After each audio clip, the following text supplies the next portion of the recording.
Hey everyone, this is TierOne with a Vantage Point. Today I'll be reviewing Batman Arkham Asylum. Developed by Rocksteady Studios and published by Eidos Interactive, Arkham is a stealth action game that sees Batman trying to restore order after the Joker sets out to take over the famous asylum. Will Arkham simply be another crappy superhero game, or will Batman finally soar far above the competition below? To find out, let's take a closer look at what makes the game tick.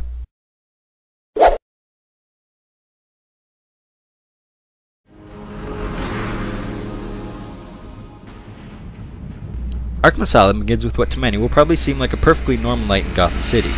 Batman has been busy foiling the Joker once again after he takes the mayor of Gotham hostage, and is taking him back to the asylum where he can be imprisoned once more. However, it seems that the Joker is willingly surrendered to Batman without a fight, and this has the Dark Knight somewhat worried that something else is going on. Once they get to the asylum, Batman decides to make sure that his longtime enemy is transferred successfully, and accompanies him to his cell. You're always welcome here. Gotta say, it's good to be back. You okay? He surrendered almost without a fight. I don't like it. Batman's fears are eventually proven to be well-grounded, as the Clown Prince of Crime does indeed have another trick up his sleeve and quickly turns the tables on his guards, while Batman is preoccupied. Taking control of Arkham, he locks the staff, Commissioner Gordon, and the Bat inside, while simultaneously releasing much of Batman's rogues gallery. With help from the Commissioner, the guards, and Barbara Gordon, also known as Oracle, he sets out to discover the Joker's true motives and stop him once again. The joke's on you. Ta-da! Honey, I'm home. Come on in.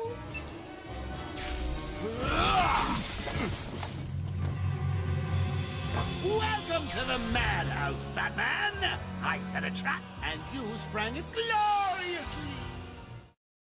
Although Arkham doesn't have a story full of plot twists or anything like that, it is still very well-rounded and does its job respectably. The list of characters appearing in this game is pretty large, with villains such as Harley Quinn, Killer Croc, and Bane all making appearances. This big list really helps the gamer experience the tremendous adversity that Batman must fight through, as well as putting some variety in the gameplay and environments. Arkham gets a solid 8.5 out of 10 for its story.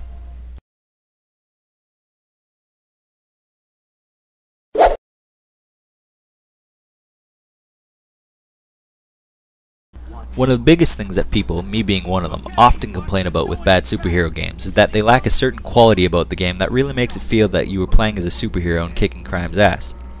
Personally, I know a few superhero games that I've played where the hero really hasn't been transferred properly from the comic book medium to the video game, making for a much less intriguing and exciting character to play as. Right from the get-go, Arkham proves that it does not fall into this category. Playing as Batman just feels right. Stealth is key to advancing through much of the asylum, as many henchmen have firearms, while Batman has only his wits, technology, and muscle to take them all down. Speaking of technology, Batman is fully decked out with plenty of gadgets, ranging from the staple Batarang to the Batclaw and explosives, and these can be put to great use against the Joker's armed henchmen. While gadgets are one way to take down enemies stealthily, you could also simply sneak up behind one and take him down, or wait in a nearby hiding spot and ambush him, or you could even blow the floor out from underneath his feet to knock him unconscious. There is a considerable amount of creativity that the player can use to get through a room of enemies, and mixing it up once in a while really adds to the game. The enemy AI is pretty solid in the game, as they will usually try to group together, and that can make things a little more difficult for you to take them all down. As more goons drop to your Fist of Fury, they will also start to become more paranoid, randomly firing their weapons at shadows and abandoning one another. There are some slight hiccups that I've had every now and then and with the AI, but overall it's very polished. While stealth can serve Batman well, there are also many times where he has no choice but to stand and fight. These parts of the game are also a joy to play, as the simplicity of the punch and block 2-button system really works wonders. Flying around a room knocking people every which way is incredibly fun. While the system can get slightly more complicated with finishing moves being unlocked as players get longer and longer chains of attacks going, the fundamental layout is still simple and extremely user-friendly. Gadgets can also be used to knock down unaware opponents from time to time, so you can get the edge. Arkham's gameplay is without a doubt its highlight, and much of that is thanks to the simplicity and smoothness of its controls. Fighting crime has never felt so good. Arkham gets a 9.5 out of 10 for its gameplay.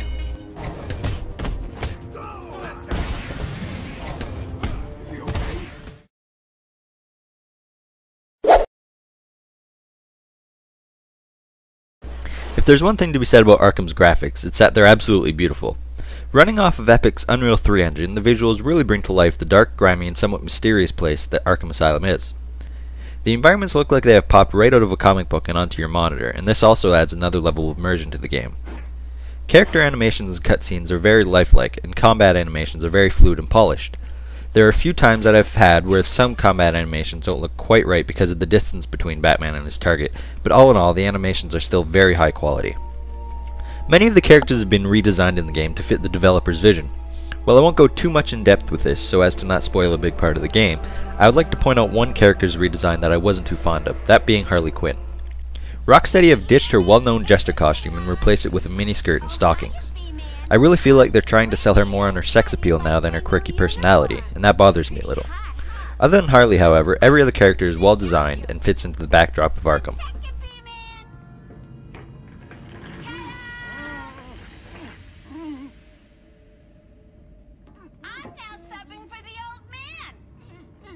Old Sharpie's never been happier. With environments that are beautifully designed, characters with new looks, and organic looking animations, Arkham's graphics are a sight to behold. They get a 9 out of 10. Ooh, I'm counting on it, just not yet.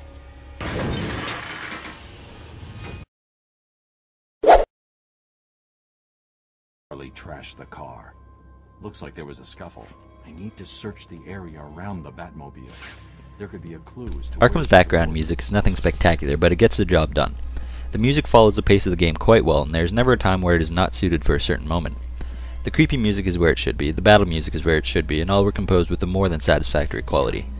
As such, all is well in the music department. One of the cool things that Rocksteady managed to do with Arkham is that they brought back much of the cast from the Batman animated series to reprise their roles. If you haven't yet noticed, both Kevin Conroy and Mark Hamill are back as Batman and the Joker respectively, while Arlene Sorkin also reprises her role as Harley Quinn. While it is pretty much guaranteed that the quality of work that these actors put in the game is top-notch, the rest of the performances by the cast are far from weak. Most, if not all, of the villains are portrayed with much poise and attention to detail. Don't worry, sweetie. You know I only have eyes for you. Did you hear that, Bats? Sounds like Frankie's working out just fine. Another valuable employee for the organization. Arkham's audio tops off the game and really shows the gamer just how polished this latest Batman installment is. The fact that the developers went to the effort of reuniting the cast with the animated series is simply a testament to that. Arkham's audio gets 9 out of 10. Warning. Security breach in level B8.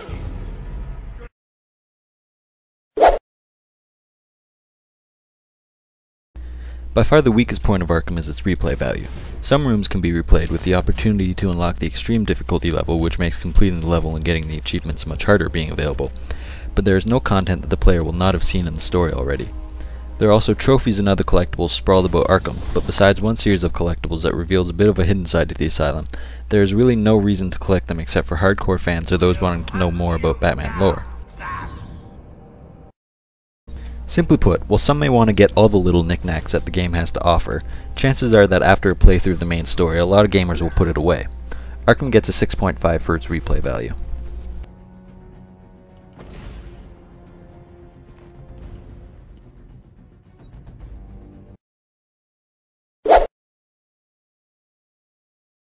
Rocksteady Studios have really hit the mark with Arkham Asylum. Led by its smooth and simple controls for taking down enemies, crisp and beautiful graphics, and a good story with spectacular voice artists to act it out, Arkham fulfills the dream of many a Batman fan who have been waiting for the opportunity to play as their favorite hero and experience what the character goes through firsthand. Overall, Batman Arkham Asylum gets 9 out of 10. It's a definite must-have for any gamer, superhero fan or not. I'm TierOne with a Vantage Point. Thanks for watching. Please rate and comment on this video and subscribe to our channel for more gameplay, review, and general tech videos. Until next time, game on.